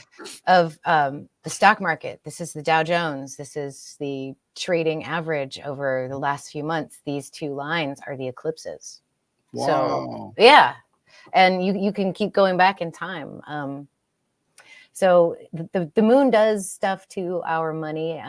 The moon is associated with our emotion, and emotion is energy in motion. Money is energy. So money moves when the moon moves.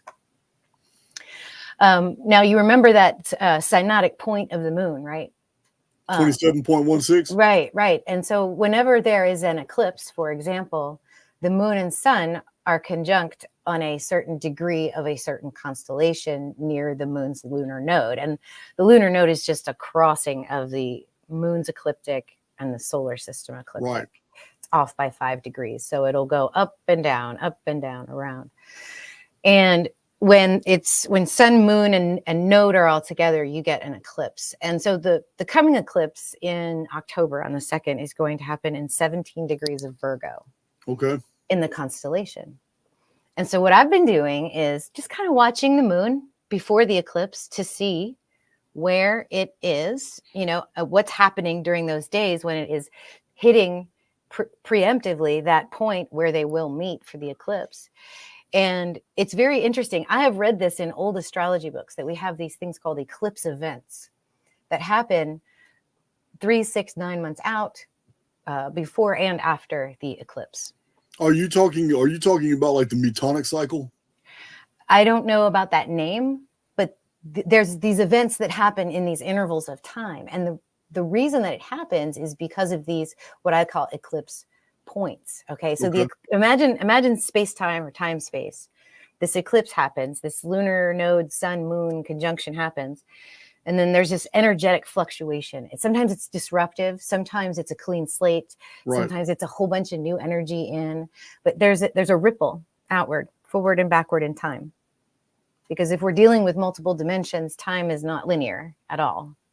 If we're dealing with fractals in the holographic universe, yeah, it's all cyclical. Yeah, it's all here and now, and so it's rippling outwards like that. You know, if you were to throw a pebble into a pond, and those ripples of energy would ripple outward, and so those ripples are when the moon hits that point. So September 5th, which was 2 days ago, the moon hit Virgo 17. August 9th, it hit it, and then July 12th, which was the day before the assassination attempt. Mm-hmm. So that was 3 months before this eclipse. Do you see what I'm saying? Like it can kind of help you see what the energy of that eclipse might look like. Okay. So that's the moon. That's fun. Mercury also has some interesting numbers with it. Synodic Mercury. Okay. Now, when we're talking about a synodic Mercury, we're talking from the standpoint of the fixed perspective of being on the sun. Okay, so here's where it gets a little weird, and I might have an answer for this. So let's imagine we were on the sun and we were observing Mercury like we're standing on Earth and observing the moon. Mm-hmm. It's the same idea. It's the Mercury's orbit. It gets from one point in the sky to the same point in the sky. This actually wiggles a little bit. 87 days is about average. It can be anywhere from 83 days to 88 days. Right. But if you multiply it by phi, you get 138-ish. Okay. Wow. We're talking plus or minus 2 or 3 with all of these. But I just thought that it's still very interesting because the fine structure constant is also an ish. It's never been nailed down, and it can't be because reality is fluid. Physicists have never been able to give us a solid number for the fine structure constant. It hovers between 137.5 and 137.5 and 138. They just can't nail it down. So isn't that interesting that there's no concrete number, that there's always a little bit of vibration? This is the ultimate constant which attaches all other physics constants. It's crazy. That's why it's called the fine structure constant. Our entire reality is based upon this, and yet it is, in essence, immeasurable. I'm going to show you a cool thing you can do with Mercury. You ready for this? So you've heard about the Doppler effect. Yes. So as something is moving towards you, it's emitting a frequency, either a sound or an energetic wave. As it's moving towards you, those waves get compressed, so they get intensified. So you're listening down the street and you hear an ambulance approaching you. That sound is much, much higher pitched than if it were leaving you and going the other direction. It's the same thing with Mercury retrograde. Mercury retrograde is a cycle that, from our perspective on Earth, occurs every 116 days. Mm-hmm. Okay, so this is your frequency of Mercury. This is remember the wave particle duality? This is Mercury as a wave. Okay, so this is called a superior conjunction when Mercury's on the other side of the sun. This is an inferior conjunction when it is between Earth and the sun. Okay, so if you think of it as orbiting the sun, going around it and around it, it's close to us, and then it goes away from us, and then it comes to it. Right. So the retrograde period is when it's in between us and the sun, and we get this intense Mercury energy. What's Mercury about? Mercury's about communication. It's about commerce. It's about manifesting.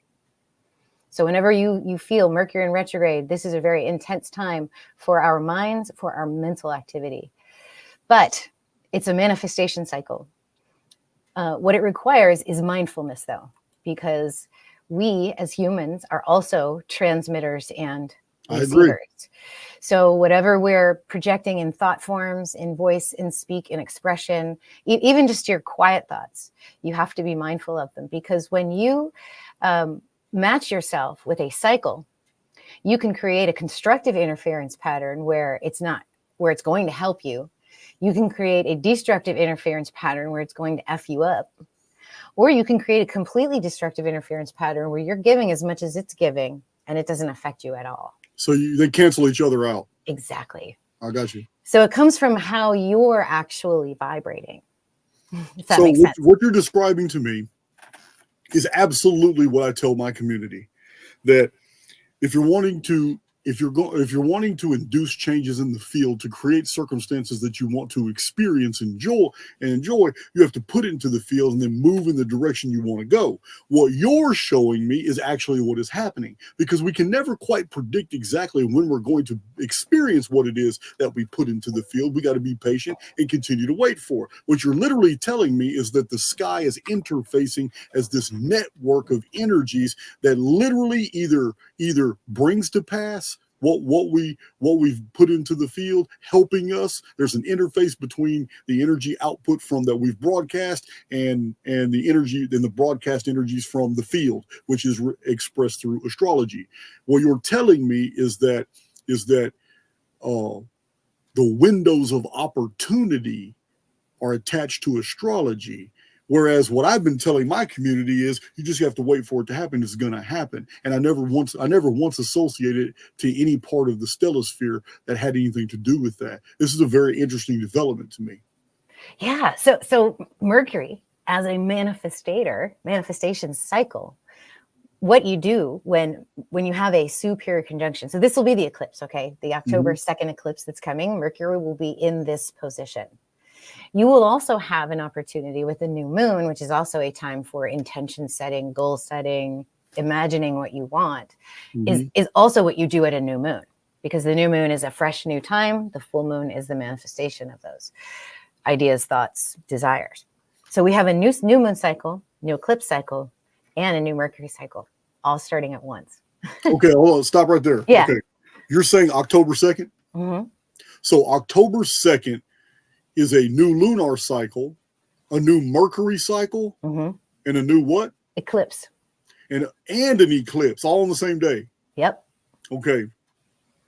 So this is October 2nd. Yes. And is there, okay, since we're not talking about general overall reality, what would these energies be focused on?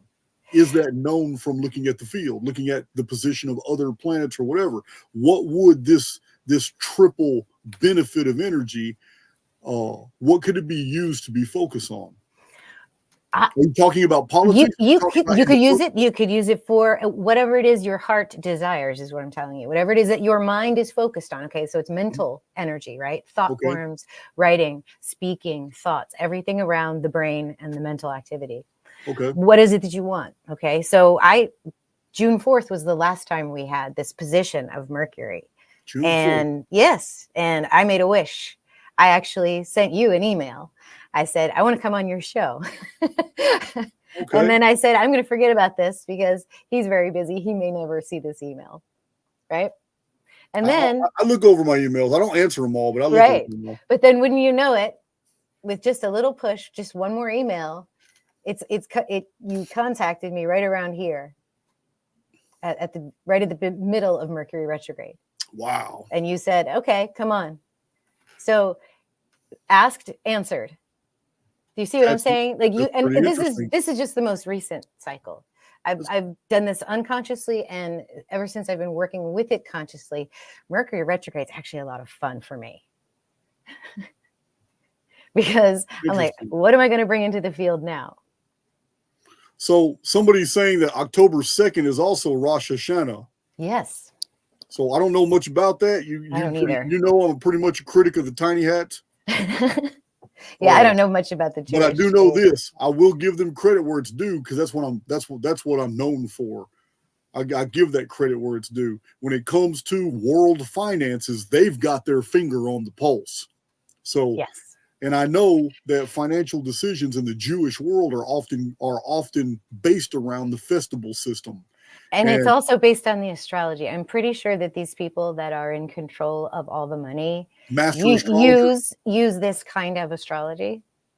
Yeah. And give you the crackerjack decoder. The cracker, yeah. Yeah. There's a saying I like to use that sometimes it upsets people, but it makes me laugh. It's millionaires use tropical astrology, billionaires use the sky. So yeah. So I don't feel so bad about my launching my attacks on the zodiac, because the zodiac was just it was the sun's passage through the constellations, and that system it's so easy to show when it appeared around 200 BC, and there's not a single reference before that, and it was still a new system when Christianity developed, but it is interesting to me, because in the Mul Apen, in the astrology of ancient Babylon, Assyria, Elam, and the Sumerians, they didn't attach any significance to the houses. They didn't none of that stuff that appeared later in the zodiac that we're familiar today. They attached all the significance to where the moon was in the sky in conjunction to Venus, Orion's belt, the Pleiades system, and the four corners of heaven that made the cosmic pyramid. And those four corners of heaven was not the equinoxial and the solstitial points. The four corners of heaven were Antares, Regulus, Fomalhaut. I'm missing one. The four royal stars. They form a perfect foundation. And the cosmic pyramid, the top of the pyramid was Alpha Draconis, the eye of the dragon. That was the top of the pyramid in the ancient pre-flood zodiacal system. Alpha Draconis was at the apex of the pyramid, looking down on the whole cosmos and on the whole creation. And the four corners of heaven, the four royal stars that I just mentioned, three of them, they were the macrocosm to the microcosm that was the four corners of the earth. This is the ancient system. Yeah, and here they are: Fomalhaut, Antares, Regulus, and Alcyone, which is part of the Pleiades. There you go. And they, I think they put. Let me think for a second. Yeah, they put Antares in Sagittarius, and Antares. That's the one I missed. That's the one I missed. Yeah, it's the bright red star in the claws of Scorpio. Yeah, this was the Mul Apen. It is so interesting to me that the name for ancient Babylonian astrology was Mul Apen, when the Pin deity was the one that they were watching the most with fear. And I show in my own Phoenix phenomenon videos that the Pin deity and the Apen in ancient Sumerian Akkadian text is no different than the Phoenix. It is the Phoenix. It did exactly what the Phoenix did. They based their astrology off periods between appearances of the Apen, the Phoenix. Amazing. It gets better. Oh yeah, I believe you. This is pretty interesting to me. I'm not going to take anything away from it. So we have Synodic Venus and Sidereal Venus. So Sidereal Venus is from our perspective. She's got a 20-month cycle. And then from the sun's perspective, she has a 225-day cycle. Divide either of these by phi and you get interesting numbers. You get the 360 when you divide her cycle that we perceive on Earth. You get 360 if you divide that by phi. And then if you divide the phi by her synodic cycle, you get 138 again. It's like, what? What's going on here? This is yeah. You know what? I can't believe I haven't already done this research. I'm really surprised you haven't. I was like, maybe he's seen this before. I don't know, but you gotta hold on. It goes in line with. I've been very honest with my community. I have never studied astrology because it's not on my radar. I am a chronologist. I'm going through the historical record. This is what I've done. Now that's led me into many avenues, but because the historical record has literally packed and filled with times when the sky changed, when it went different directions, when even the planets acted weird, when the sun and the moon have done anomalous things, and the testimony is great from multiple different sources, I have always dismissed the sky as a method of really recording historical facts. So for me not to know these things is probably, there's nothing abnormal about that. But I'm going to request that you send me these charts so I can put them in my Phoenix file. I'm going to need to see this material. All right. So yeah, this is this is incredible. Okay, so what you're looking at here, I want to show you Venus move in the sky from our perspective. This is called microstation. This is Earth in the middle. So we can be on Earth and have a stellosphere. This is the sun moving, and then this is Venus moving around the sun. Okay. We're going to watch this really fast. It's pretty cool. So what you're going to see is Venus tracing a pattern in the sky. This right here is retrograde Venus, whenever you see a loop like that. So this is a superior conjunction right here. And then she loops around and does an inferior conjunction with the sun. And there's 20 months between each of these cycles. Okay. So if we're all in the middle in the world, and this is happening around us in motion, I'm looking at the programming of the stellosphere actually operating as a Mandelbrot set. But do you see what it's tracing out? Do you see the pattern? Yeah. Isn't that amazing? It's a 5-pointed star. Yeah. Yeah, I read about, I've never seen this like this, but I already read about the 5-pointed star being created by Venus in the research of Busenbark in a book that I'm always promoting. I want anybody who wants to study astrology and the stars needs to read Busenbark's. It's called Sex Secrets in the Stars or something. I can't remember. I have a copy. Now, the problem is do I have a copy in this library? Because I have another studio. It's not going to be here. No, it's going to be in the newer books. But it's about an 80-year-old book. Sex Secrets in the Stars by Busenbark. Fantastic book. Many of my Archaix veterans have all ordered the book, and read it. I'm going to check it out. But it talks about the ancients were very well aware that Venus created a 5-pointed star in the heavens. And the Sumerians called Venus was prolific back then. The Mayans remember I told you that we have this 5-pointed star, right? Well, it takes 8 Earth years for that to happen, and Venus orbits the sun 13 times in that 5-pointed star sequence. Okay, 8 in the occult means new beginnings. Yep. Because 7 is the unit of measurement for all things terrestrial. Everything's measured in 7s. However, 8 is number 1 of the next series of 7. That's why 8 looks like an infinity symbol. It has no beginning and no ending. 8 just means new beginnings. So it perfectly lines up with why Venus was complete in 8 years. And 8 is also the 7th number of the Fibonacci sequence. The Fibonacci. Wow, that's amazing. That's amazing. Fibonacci. We live in a computer program. We do. We live in a damn computer program. This sequence encodes phi, which is that golden ratio, right? That 1.618. And then here's what's really cool. This is another really crazy synchronicity. The 13th number of the sequence is 144. Okay. 13. There's that number. 13 is 144, and the next eclipse is part of the Saros cycle.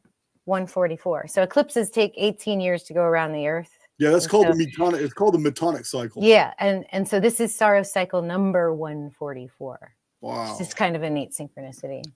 So these planets, the vibrations, the frequencies, they encode the mathematics and the numbers that we're living in this geometric universe. So crazy. I'm not done. It's even better, dude. Mars. When you take pi phi and divide the synodic period of Mars by this number, you get 138. Man, I have to have these charts. This is amazing. So when we get to the other planets, you'll start to notice something interesting about the differences too. That really blew my mind once I got all these numbers together. How has no one in my community put this together? I can't figure everything out. It's an interactive deal. I mean, I listen to my community. My community are always giving me tips, and I'll go read those books and look, and I'll find more information. This right here, you're making my case easy. That the demonstration that the stellosphere is complete. It's just programming. Mm-hmm. You're making my case. Mm-hmm, But, I know. but to find that it's programming based off the Phoenix phenomenon and fine structure constant it's amazing. I am very impressed with this. It's amazing. You ready to see Jupiter? This goes on to all the planets? No way. No way. Hold on. No way. Cynatic Jupiter. So if you multiply, this should be a time sign.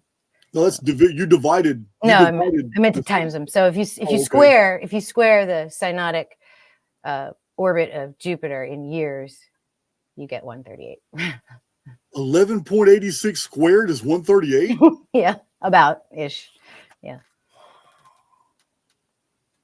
Man.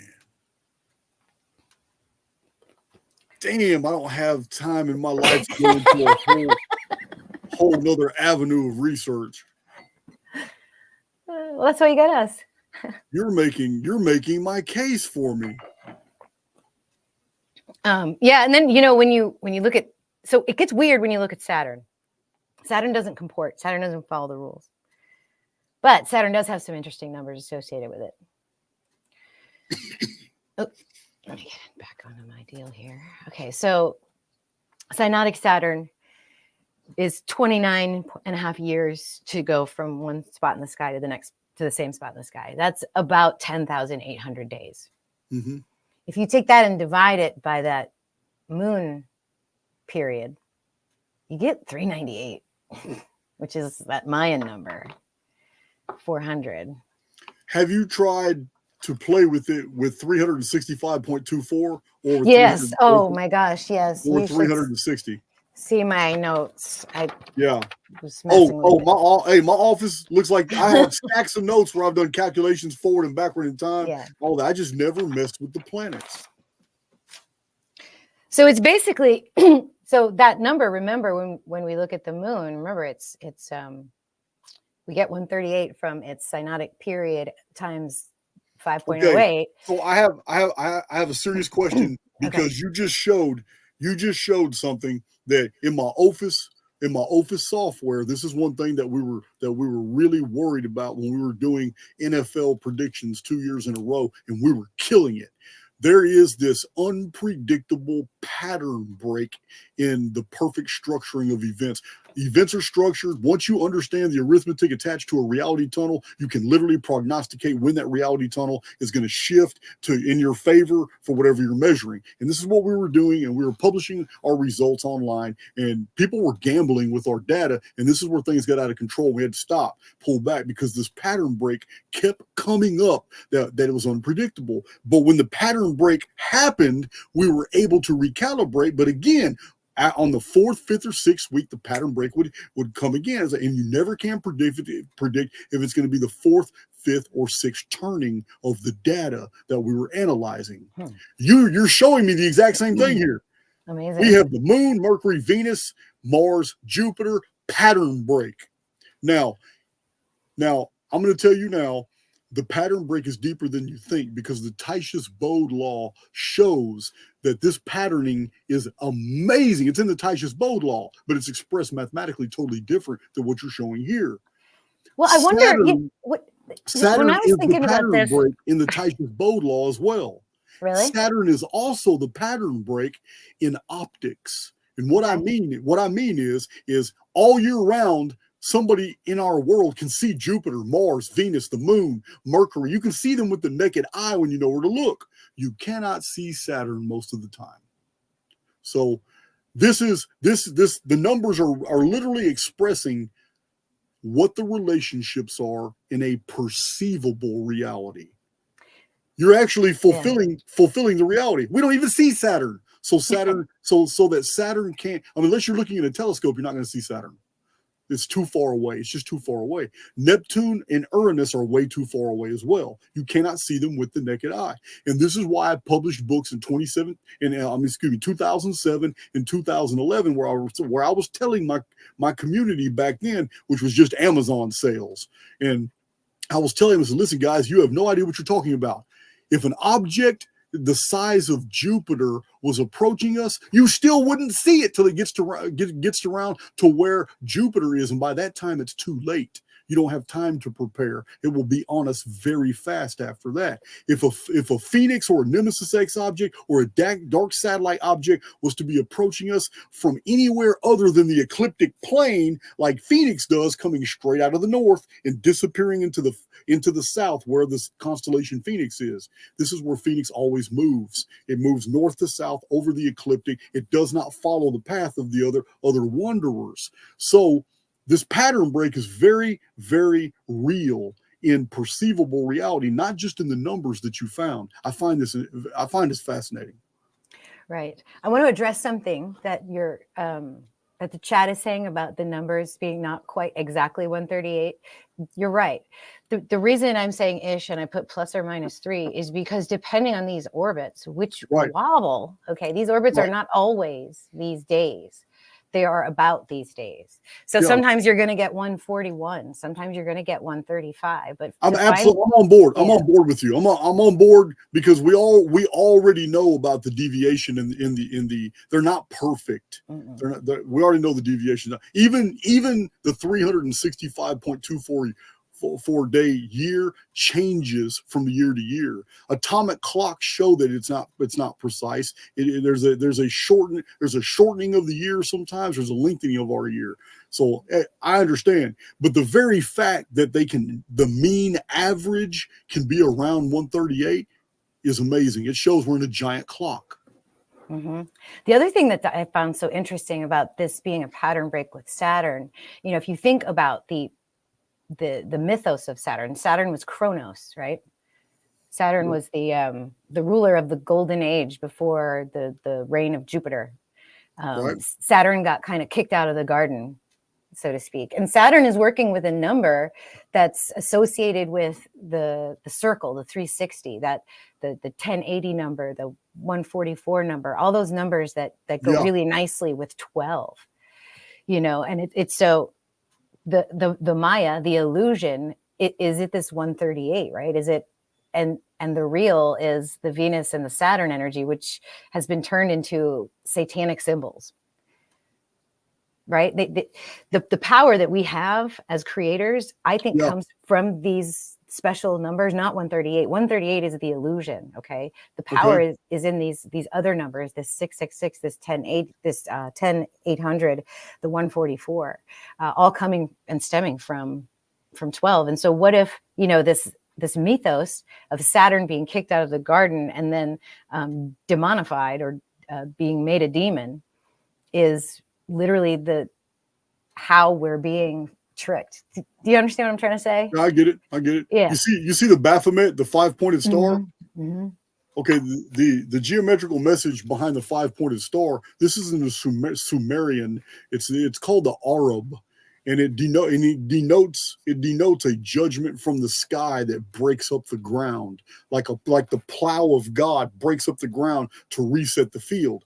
Now, the idea attached to that 5-pointed star is that it's made up perfectly of 10 108-degree angles. In the geometry, it takes 10 angles of 108 degrees to form that geometrical sign, right, which is that 10,800 number. Yes, it's 1080. Yeah. It's 1080. This is also, if you were to take that two-dimensional form of 5 points right there, and you were to create a three-dimensional form, 4 of those points would be the foundations, and the 5th point would be the top, forming a pyramid. Mm-hmm. That's when you render 5 points into 3D. So we have a pyramid associated to the number 1080, and this And as I've shown in my Chronicon, the Great Pyramid of Egypt was finished in the year 2815 BC, which was after 90 years of construction. 90 years is 1080 months. This is the year 1080 Anno Mundi. It is the 1080th year of the pre-flood world. The Great Pyramid's geometry literally identifies the year it was built in its own timeline. This is even confirmed in Egyptian spell coffin text 1080. It's amazing. It's crazy. It's everywhere. We live in a computer. It's just there's no. I know. Have you ever seen David Icke's presentation of the Saturn moon matrix? Have you ever seen that? I've never seen that one. He basically talks about how the moon is, or the Saturn is transmitting some sort of frequency over all of us, and the moon is the antenna pointing. Okay, so the moon would be a relay station. Exactly. I got you. And then I just found this, I just saw this silly article the other day that the rings of Saturn are going to disappear from our view. It's only because they're going to be edgewise, right? Yes, but you could think of it, as a straight on. Maybe some of its messages are going to be attenuated a little bit. So we might have a break from Saturn's moon matrix. I don't know this, but it happens twice a year, so you don't want to get too excited about it. So if you see that article, the rings are not actually going to disappear. Okay. The last one I have is Uranus. And if you just multiply 84 years, you're basically back to that number with Mercury. You get 138. So 87 days, 84 years. Okay, so there is a quality about Uranus and Neptune that is very curious. Do you know what that is? The obliquity of Uranus is off by like 85, 90 degrees. So it's completely sideways. Oh, it's rolling. It's rolling around the sun. I mean, in the uniformitarian astronomy model, it's rolling around the sun. Mm-hmm. But what I'm referring to is that its twin Neptune actually switch places. So they're not always the same distance. They literally switch places. And so technically Uranus is the end refers to the beginning. Here we are at the end, Uranus, and it refers back to the beginning. I say that because Pluto is included in astronomy. Mm-hmm. It's been excluded, then they added it back. I can't remember the whole story, but truth be told, Pluto's there, but it's smaller than most moons in our system. Yeah, it's very tiny, very tiny. Yeah, that's another bone of contention with me for tropical astrology and where Pluto actually is right now. Because Pluto is a very slow moving planet. It takes 248 years for it to complete its synodic orbit. And they're saying that it is in the constellation of Aquarius and retrograding into Capricorn right now, which it's not. It's in Sagittarius right now, retrograding, and will finally be into Capricorn towards the end of the year. What's so funny is that the reason you want to look at it is because if you think back to 240 years ago, the type of people that were being born at this point during the American Revolutionary War, the children of that war, okay, those are the people that built America, that gave us what we have. So as Pluto was moving through Capricorn, which is structure, which is government, which is timing, which is achievement, that was when the end of the American Revolution and those first beginning years in America. And so those same individuals are being born right now with the same placement of Pluto. So our littles right now are going to be rebuilding our world. Yeah. Yeah.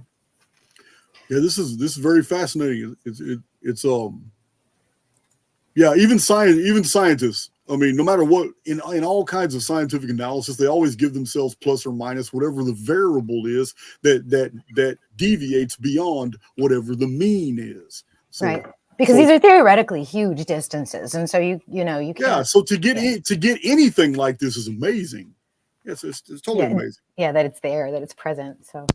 Absolutely. So yeah, that was basically like these are the actual sun sign dates. If you guys are interested and you want to know your new sign, you can check your dates.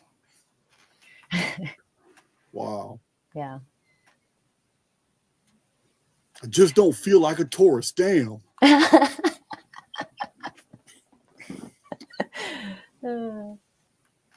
Yeah, Victoria says Uranus was the first god. It reigned before Kronos. Okay, here's just a little experience.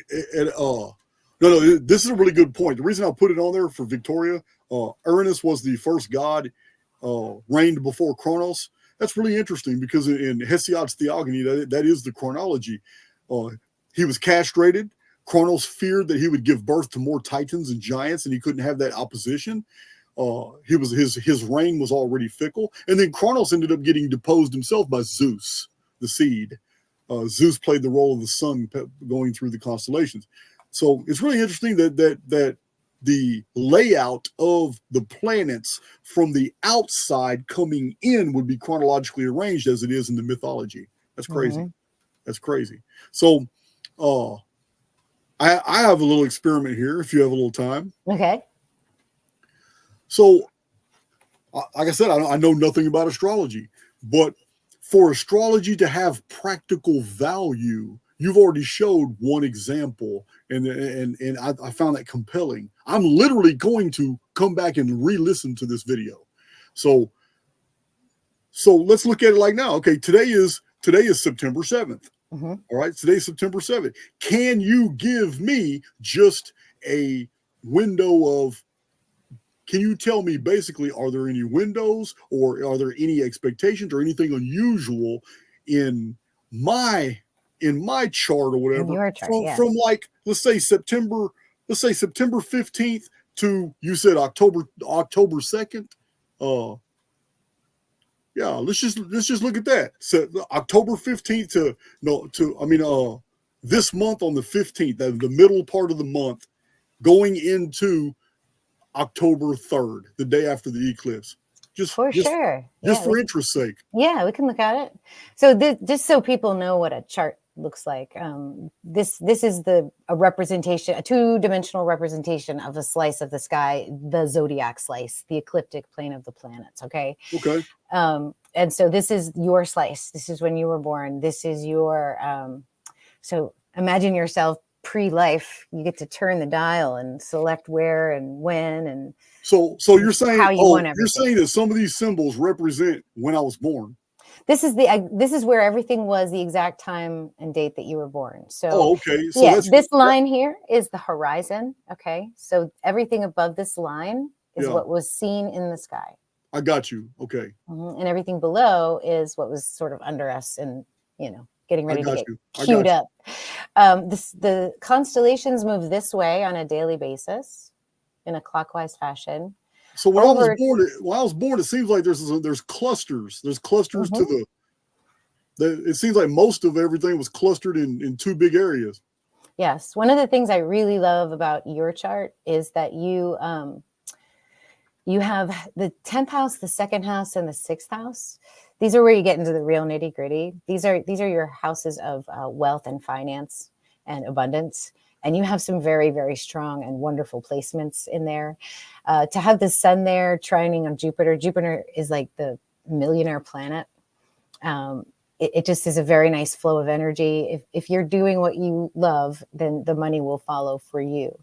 The reason you feel like you have a lot of Gemini is this right here. Because in your Gemini, you've got Mercury and Venus conjunct one another. Remember, this is that genius level mentality there. So you have the ability to look at things artistically, logically, semantically, and you're very comfortable doing that. And it's in your 11th house, which means you do it in groups. Like, so this is what you do. This is how you do it. The North Node, on the other hand, is in Sagittarius, which means higher wisdom, higher learning, higher knowledge. And it's in your 5th house, which is the joy. So literally your job here on earth is to enjoy the higher knowledge, enjoy blowing people's mind, enjoy having your own mind blown. That's how I would read that. Yeah. And there's some other things you can look into, the wounding and relationship patterns and stuff like that with people's charts. But what you want to look for in the next couple of weeks, like I said, is that eclipse. So that is going to be here in the constellation of Virgo. Mm-hmm. Let me show you a cool trick that we can do with our charts. We can put them on top of each other. Let me go to today's now. Okay, so you can look up each, and you can actually start October 15th and just move forward. Mm-hmm. I mean, September. I'm saying September 15th, and just move forward. And all these symbols change. Yeah. So it moves just like the sky moves. Okay. From our perspective. So I can animate by day. So this is today. The sun is here in Leo. Okay. Here's Venus. Here's Moon. Here's Mercury. And so as the days move, you see the moon moves really quickly. So it'll go around. That's some pretty interesting software.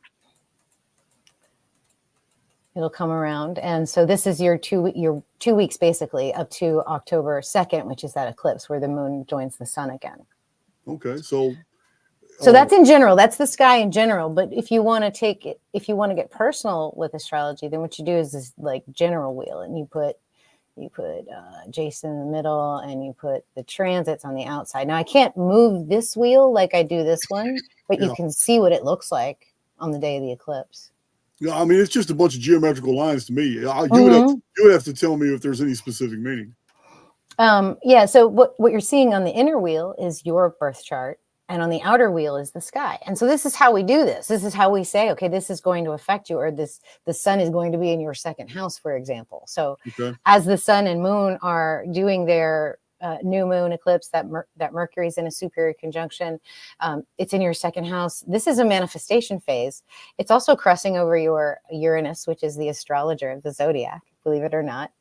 Wow. So you've got a lot of astrology energy that you might be looking into. I mean, that's just what these personal planets would suggest.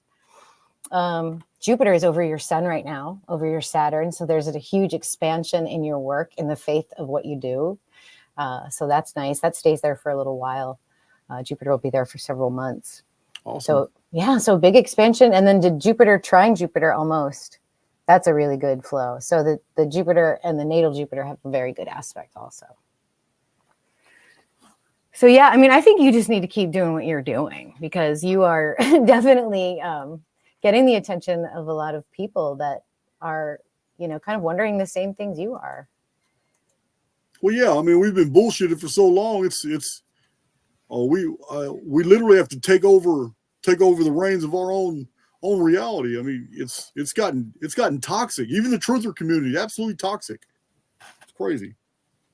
Yeah, and it's so funny because once I finally figured out what kind of astrology I wanted to do, I couldn't actually listen to the truthers that were doing the tropical astrology anymore, because they'd say, "Oh, watch out for this full moon in Scorpio," and they didn't even have the right constellation.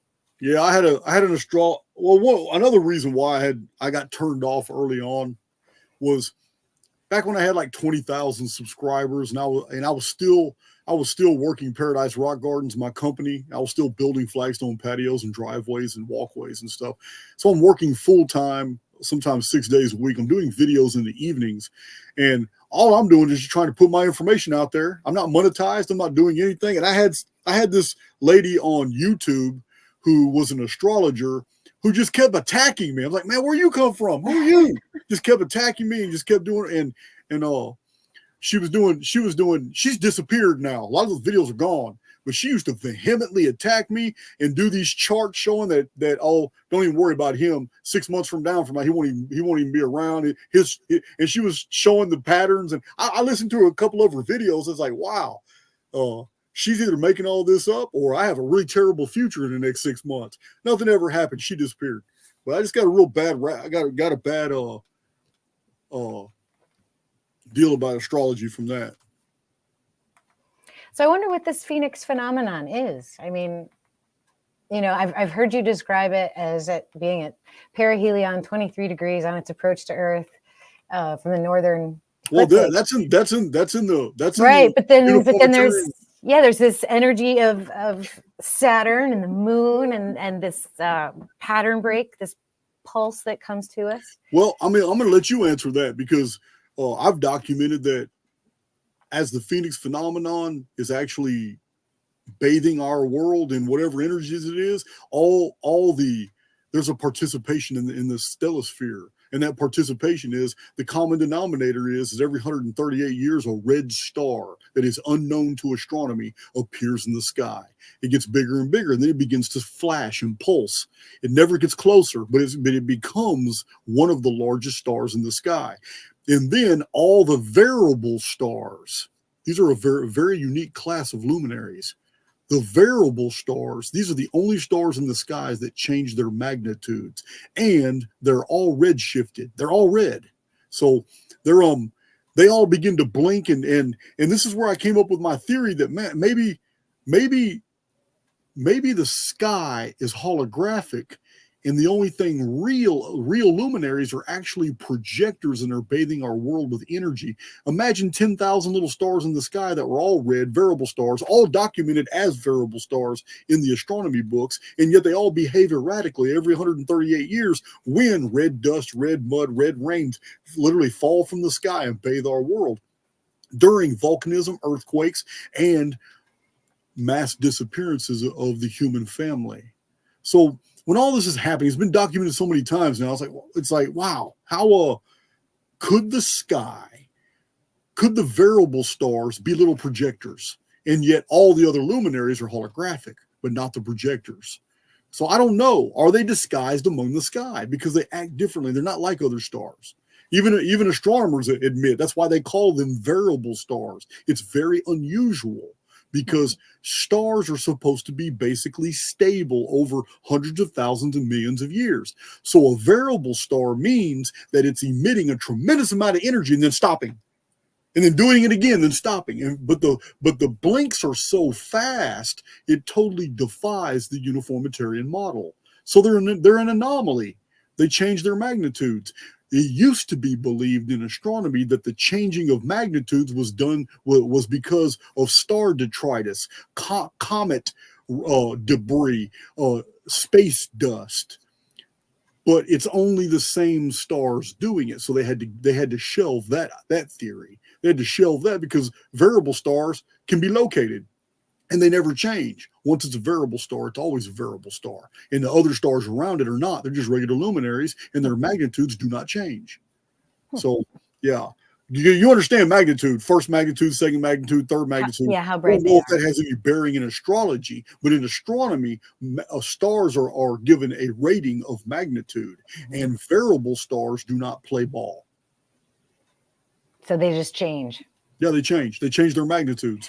And so are you thinking that the Phoenix might be one of these stars, or that it causes the variable stars to change? I don't believe the Phoenix is an object that's out there. I believe that it's a phenomenon that is created, and I believe that has something to do with these variable stars and the red star that appears that seems to agitate them. It's now variable star activity is very interesting, because if you look up all the variable stars that are in the sky, you find high concentrations in the constellations of like Cetus, Medusa, Andromeda, Perseus, Phoenix. It's all the constellations that are popular in ancient times for when the Phoenix phenomenon appeared, and people built these mythological constructions to describe what they saw. So I don't know. This is a whole different avenue of research, but the Phoenix phenomenon is just that. It's a phenomenon. I believe that we live in a field of energy, so looking for something that is physical is going to be an impossibility. Just like my video yesterday, we live in a holo field. Looking for a physical Jesus that walked on this world is not going to be possible. And it's very interesting how my detractors and critics are now shifting the focus, because the burden of proof, if somebody wants to prove something happened, the burden of proof is on them to prove it. But there's this huge shift now where people are telling me, "Oh, Jason, we already know Jesus was here. You got to prove he wasn't." I said, "That's not how it works. It's not how it works at all. I'm not the one asserting he existed. So the burden of proof is not on me to prove he was here, just to disprove he was." It's crazy. Yeah, actually what you presented last night made more sense to me than the fact that it was a real person. I don't know why. I didn't get triggered by it at all. I was like, this makes total sense. Yeah. Well, I'm going to have to do some more videos along that vein, because there's still people riding the fence. And instead of actually cogitating over each data point, it's hard to break free from that dungeon programming. But that video didn't scratch the surface of what I've got. I've got a lot of notes on the Bible. I feel like if you're a person of faith, no human, no presentation is going to shake your faith, or should trigger you enough that it would, I don't know, like, you believe what you believe. You have your thoughts and feelings about it, and you Well, know. some of the blowback I'm getting is strange because people are accusing me of being godless. Okay. Nobody in my community will agree with that. No.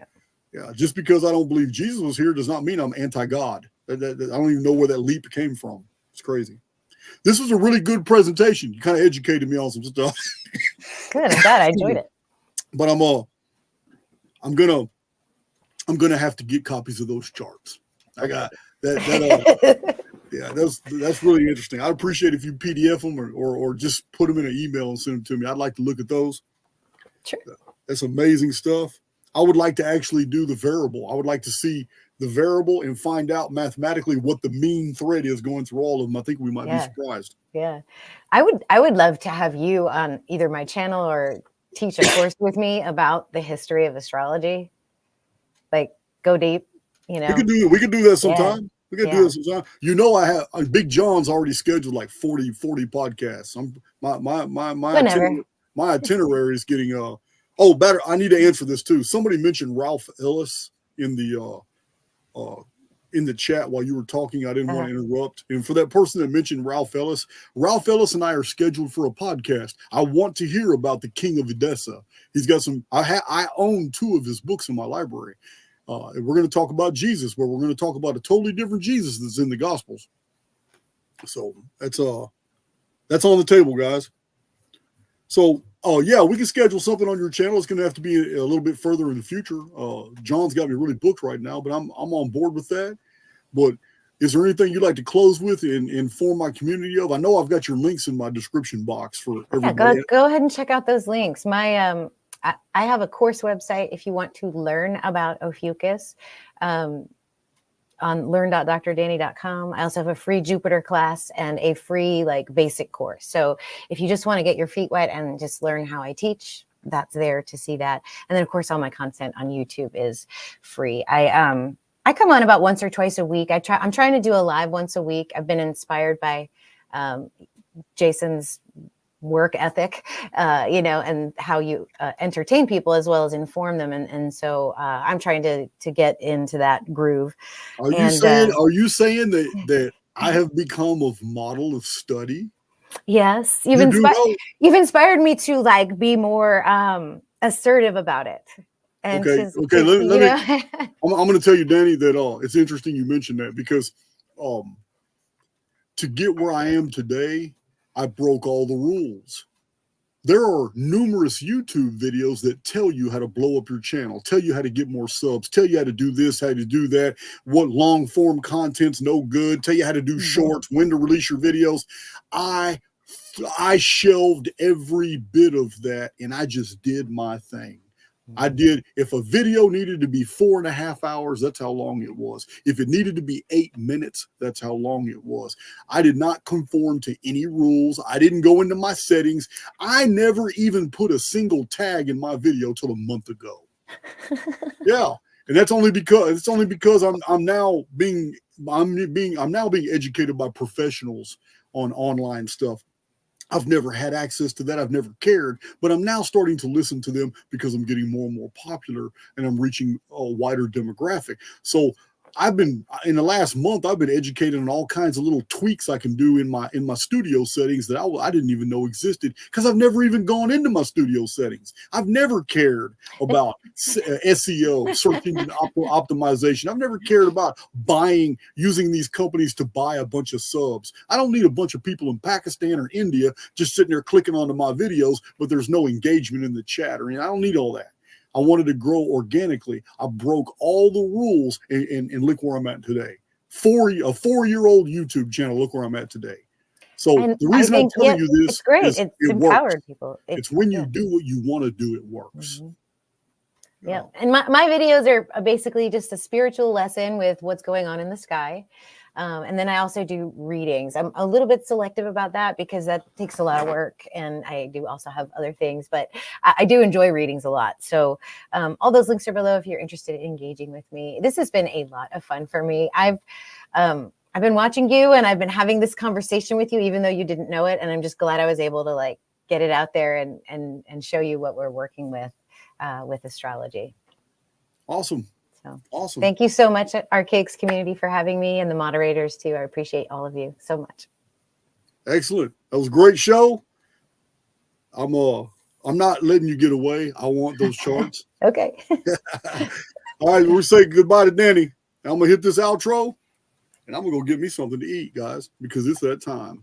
I'll holler at you. Take care. Bye. Yeah, that was a great guest, guys.